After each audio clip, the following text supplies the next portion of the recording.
Well, welcome to today's video. It is Monday the 6th of April. Now, when this virus was first discovered, we didn't know very much about the COVID-19 coronavirus. But as time is going on, more and more clever people around the world are studying it, and we're getting a much better understanding of it. And today's talk here is about transmission characteristics of this virus. And when you've watched today's video, it'll probably help you understand why this virus has spread so quickly. And we're going to be doing a little bit of science, and I understand not everyone wants to do that, so I'm going to give you the bottom line straight away.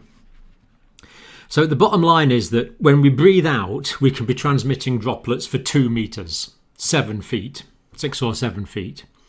When people cough, then the droplets can go out for 5 or 6 meters, that's 19 feet. And when we sneeze, they can go out for 7 to 8 meters, that's 23 to 26 feet. So this means that this is spreading much further in the air than we had previously thought. So let me just illustrate this. Right, so here am I. Now when I breathe out, you see what happens is when you breathe out a lot of different sized droplets and they form a bit of a cloud and they can kind of swirl around like this. And with normal breathing, that can extend out to 2 meters.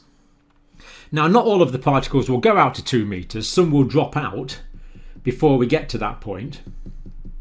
And they can form on surfaces.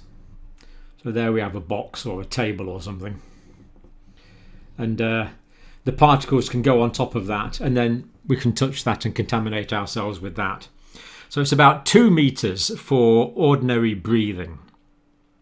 But coughing, it goes up to 5 or 6 meters. So when you cough, you get this swirling cloud that can go out much further than that from a cough. And this diagram is roughly to scale. And again, smaller droplets can drop out containing the virus and contaminate other surfaces that they might come into contact with. But if you sneeze, then it can go out for 7 to 8 meters. This is quite incredible, which is actually off the end of my scale there. And again, things can drop out and people could be potentially contaminated further away. So that's part of what we're talking about today.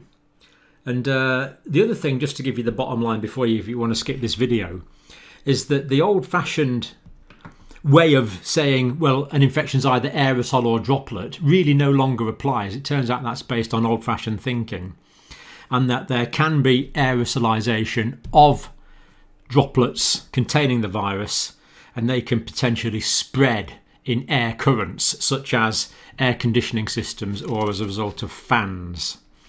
So that's kind of the bottom line on this, meaning that there's more respiratory spread than we thought, meaning that surfaces could be contaminated several meters away from an infected person, and meaning that people could be infected who are further away than we'd thought.